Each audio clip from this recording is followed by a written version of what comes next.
There has been so much media coverage about our takeover of the new College of Florida down in Sarasota, and the commentary runs the gamut. Conservative outlets have been heaping praise upon our initiatives there, Governor DeSantis' campaign to reform higher education. Meanwhile, liberal outlets have been, hyperventilating in opposition to this, saying that it is illegitimate for conservatives to use political power to take over a public institution. They believe that public institutions should always be liberal, should always be progressive, even in a red state such as Florida. But there was an article that came out this week that I think deserves some attention because it's something that's a little bit different, it's a little bit more interesting, it's a little bit more unique.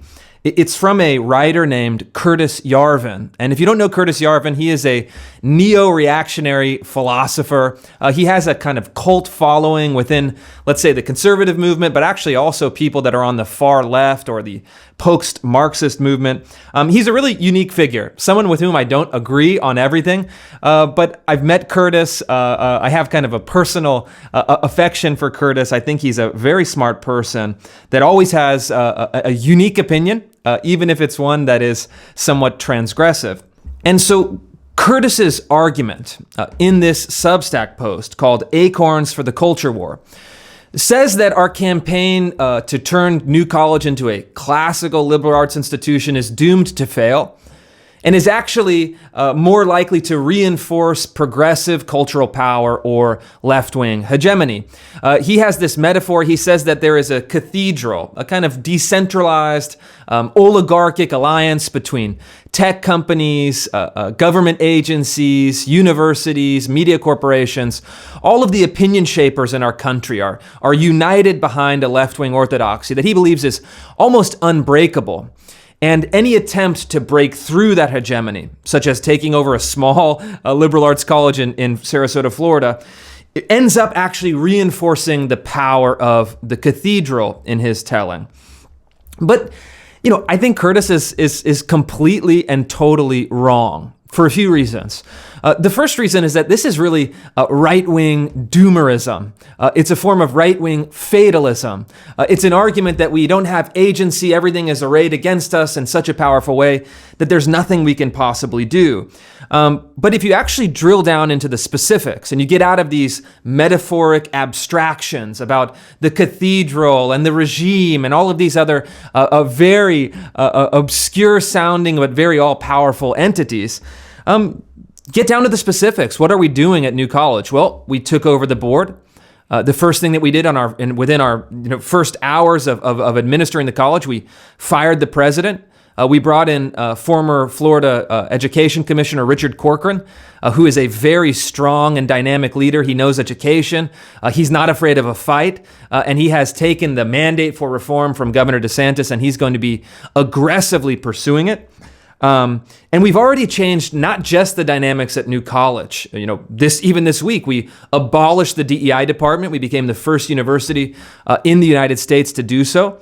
We said no more neo-racist discrimination, no more racial scapegoating, no more so-called diversity statements that are really political filters.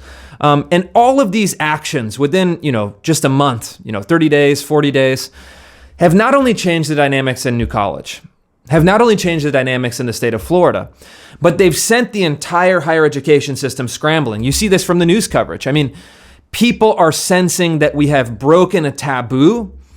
We have said that public institutions are ultimately responsible to the public.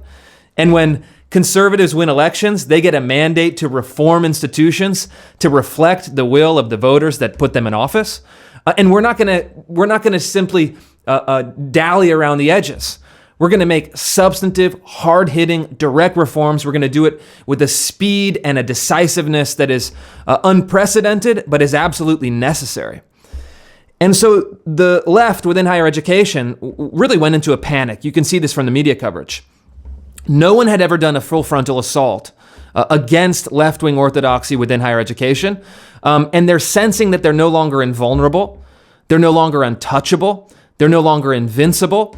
And that voters are no longer going to be writing a blank check every year to public universities that take that money to promote DEI bureaucracies, and to push left-wing activism against the values and will and democratic wishes of the majority of citizens in those states. And so with this small beachhead, this small initial campaign, we've already demonstrated that we can shift broader dynamics.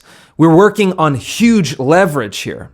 We're actually taking this as an example, as a proof of concept, as an inspiration to other leaders. And all of a sudden, we've seen a couple things happen within the past 30 days. We've seen legislators in the state of Florida introduce legislation to abolish the DEI bureaucracies in all Florida public universities.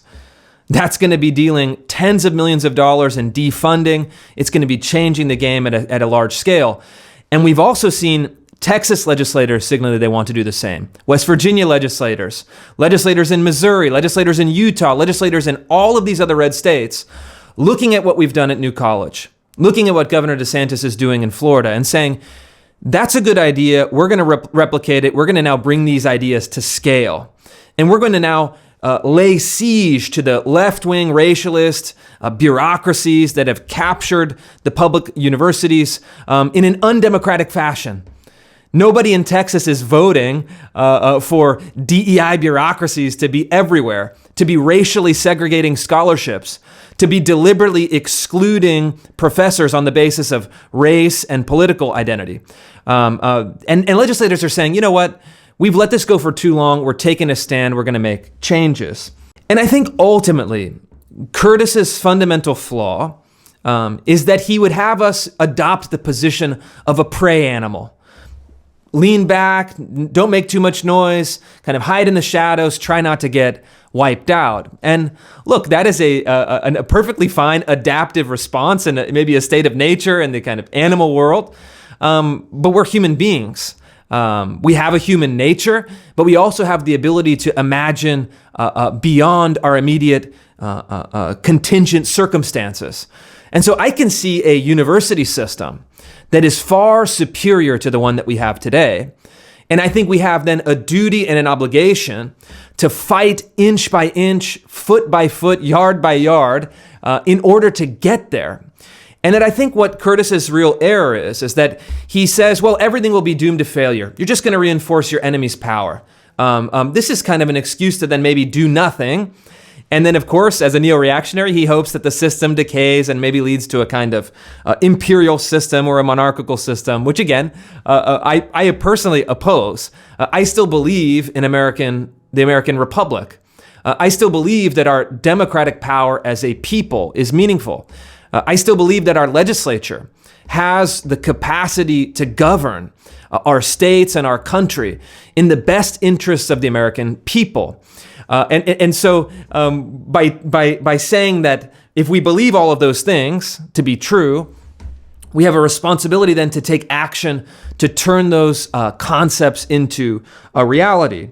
And I think inaction validates the kind of pessimistic idea of inevitable American decline and decay.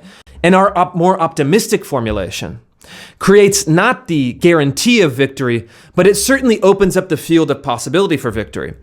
And one thing that I really recommend that we take seriously is this idea that one action toward a transcendent ideal, towards the greater good, towards the true, the good, and the beautiful, can sometimes yield secondary results that you don't expect, but open up new terrains, new possibilities, new levers of power, new solutions, new political ideas. And so merely by taking that first action, you're creating the possibility for more.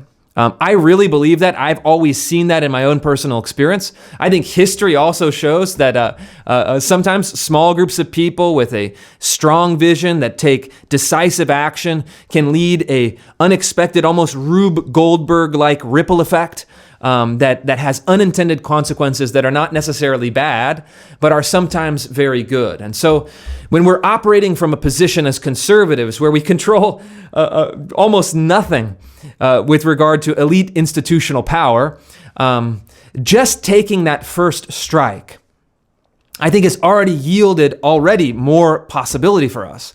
And I have confidence at New College. I have confidence in someone like Governor DeSantis. I have confidence in our great legislators in conservative states. And I have confidence that at the federal level, we have enough smart and courageous people that if we give them the ideas, we create the conditions for action, and we provide a kind of North Star, something that we're all shooting towards, we can be successful, not just at, of course, reforming New College, which is a symbolic victory in a large system with thousands of colleges and universities in the United States, but we can start to change the fundamental incentives, the fundamental dynamics, and the fundamental principles on which these universities operate. I'm optimistic, and so I would ask you to join me for an optimistic defense of our democratic republic. And I would ask us to engage politely, but ultimately reject the Curtis Yarvin doomerism that I think leads to a path of fatalism, defeat, and despair.